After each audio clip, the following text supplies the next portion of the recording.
تو فرمایا اللہ رب العزت نے وَذَرُوا ظَاهِرَ الْإِثْمِ وَبَاطِنَهُ، چھوڑ دو وہ گناہ جو تم ظاہر میں کرتے ہو یا تم چھپے ہوئے کرتے ہو۔ گناہ کرنے کی 4 وجوہات ہوتی ہیں، اللہ رب العزت نے ان 4 وجوہات کا تذکرہ قرآن پاک میں کر کے اس کا جواب بھی دے دیا۔ سب سے پہلی وجہ گناہ کرنے کی یہ ہوتی ہے کہ بندہ سمجھتا ہے کہ مجھے دیکھنے والا کوئی نہیں۔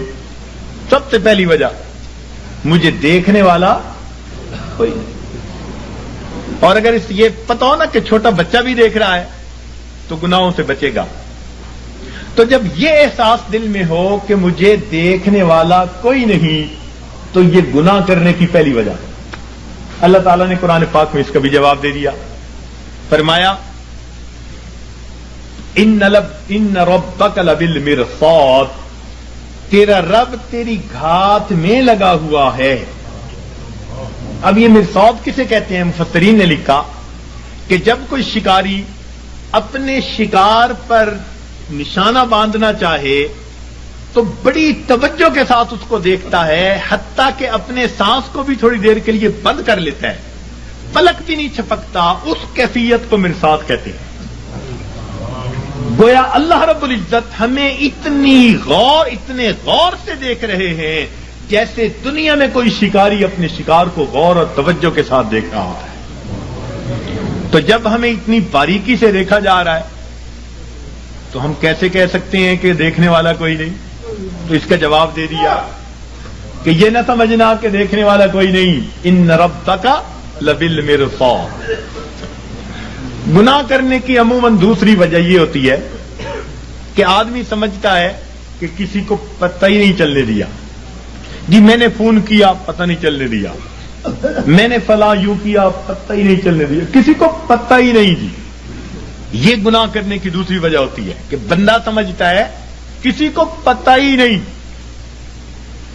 اللہ رب العزت اس کا بھی جواب دیتے ہیں، فرماتے ہیں کہ میں وہ ذات ہوں یعلم خائنۃ الاعین وما تخفی الصدور، میں جانتا ہوں تمہاری آنکھوں کی خیانت کو اور جو تمہارے دلوں کے اندر چھپا ہوا۔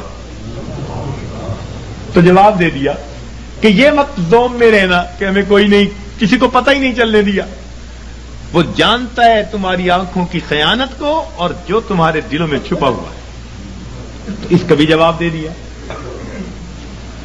گناہ کرنے کی عام طور پر تیسری وجہ یہ ہوتی ہے کہ بندہ سمجھتا ہے کہ میرے پاس کوئی نہیں تھا، میں اکیلا تھا، جس کا تھا ڈر وہ نہیں ہے گھر، اب جو چاہے کر، مقولہ بنا ہوا ہے۔ تو جب بندہ محسوس کرتا ہے نا جی میرے پاس کوئی نہیں تھا، تو یہ گناہ کرنے کی تیسری وجہ ہوتی ہے۔ اللہ تعالیٰ نے اس کا بھی جواب دے دیا، فرمایا تم 3 ہوتے ہو تو چوتھا اللہ ہوتا ہے، 4 ہوتے ہو تو 5واں اللہ ہوتا ہے، وَهُوَ مَعَكُمْ أَيْنَمَا كُنْتُمْ، وہ تمہارے ساتھ ہوتا ہے تم جہاں کہیں بھی ہوتے ہو۔ تو اس لیے اس کا بھی جواب دے دیا کہ یہ نہ سوچنا کہ پاس کوئی نہیں ہمارے۔ گناہ کرنے کی چوتھی وجہ، انسان ڈھیٹ بن جائے، بے حیا ہو جائے۔ بچہ بڑا ہو جائے نا، بے حیا بن جائے تو باپ کو کہتے اچھا نہیں میں کرتا کیا کریں گے، یا پڑوسی کو کہتے اچھا نہیں میں یوں کرتا تم کیا کر لو گے۔ یعنی جب یہ ذہن میں ہوتا ہے کہ کوئی میرا کچھ نہیں بگاڑ سکتا تو بندہ کہتا ہے تم کیا کر لو گے، اچھا میں کرتا ہوں تم کیا کر لو گے۔ یہ گناہ کرنے کی چوتھی وجہ ہوتی ہے۔ اللہ تعالیٰ اس کا بھی جواب دیتے ہیں اور فرماتے ہیں کہ بندے یہ مت سمجھنا کہ اللہ تعالیٰ کیا کر لیں گے، ان اخذہ علیم شدید، اس کی جو پکڑ ہے وہ دردناک بھی ہے اور سخت بھی ہے۔ وَيُوثِقُ وَثَاقَهُ أَحَدٌ، ایسے باندھتا ہے کہ ایسا دنیا میں کوئی باندھ نہیں سکتا۔ ایک جگہ فرمایا انی اعذبہ عذاب لا اعذبہ احدا من العالمین، میں ایسا جو ہے عذاب دوں گا کہ جہانوں میں ایسا عذاب کوئی دوسرا دے نہیں سکتا۔ اور جب قومیں نافرمانی کرتی ہیں فرمایا فصب علیہم ربک صوت عذاب، اس کا کوڑا آتا ہے عذاب کا۔ تو فرمایا یہ مت سوچنا کہ کوئی کیا کر لے گا، حیثیت ہی کیا. تو چاروں وجوہات کا جواب دے دیا تاکہ بندے گناہوں کو چھوڑ کر نیکی کی زندگی کو اختیار کریں. اور گناہ پر اللہ تعالیٰ قیامت کے دن 4 ہی گواہ متعین فرمائیں گے. 4 گواہ قیامت کے دن پیش کیے جائیں گے. سب سے پہلا گواہ اس بندے کے کندھوں کے اوپر جو کرامن کاتبین ہوتے ہیں وہ سب سے پہلے گواہ ہوں گے. ان علیکم لحافظین کرامن کاتبین یعلمون ما تفعلون. فرشتے گواہی دیں گے رب کریم ہم نے اس کو یہ گناہ کرتے دیکھا، یہ گناہ کرتے دیکھا، یہ گناہ کرتے دیکھا. یہ سب سے پہلی گواہی ہوگی، معصوم فرشتوں کی گواہی. پھر دوسری گواہی اس کے نام اعمال کو پیش کیا جائے گا. ووضع الکتاب فتری المجرمین مشفقین مما فیہ. پھر گنہگار بندہ، مجرم بندہ جب دیکھے گا نام اعمال کو تو اب ڈرے گا، گھبرائے گا. کیا کہیں گے؟ وَيَقُولُونَ يَا وَيْلَتَنَا مَا لِهَٰذَا الْكِتَابِ. ہائے ہماری کم بختی، یہ کیسی کتاب ہے، لا یغادر صغیرۃ ولا کبیرۃ الا احصاها ووجدوا ما عملوا حاضرا ولا یظلم ربک احد. جو کیا ہوگا اپنے سامنے حاضر پائے، تیرا رب کسی پر ظلم زیادتی نہیں کرے گا. تو یہ دوسری گواہی ہوگی. اور تیسری گواہی اللہ تعالیٰ زمین سے لیں گے. زمین کو پوچھیں گے کہ تو بھی خبریں سنا، تیری پیٹھ پر کیا ہوتا رہا. یومئذ تحدث اخبارها بان ربک اوحی لها. زمین گواہی دے گی، بتائے گی کہ میری پشت پر اس نے فلاں جگہ یہ گناہ کیا، فلاں جگہ یہ گناہ کیا، اس گناہ کے لیے چل کے گیا تھا. زمین گواہی دے گی.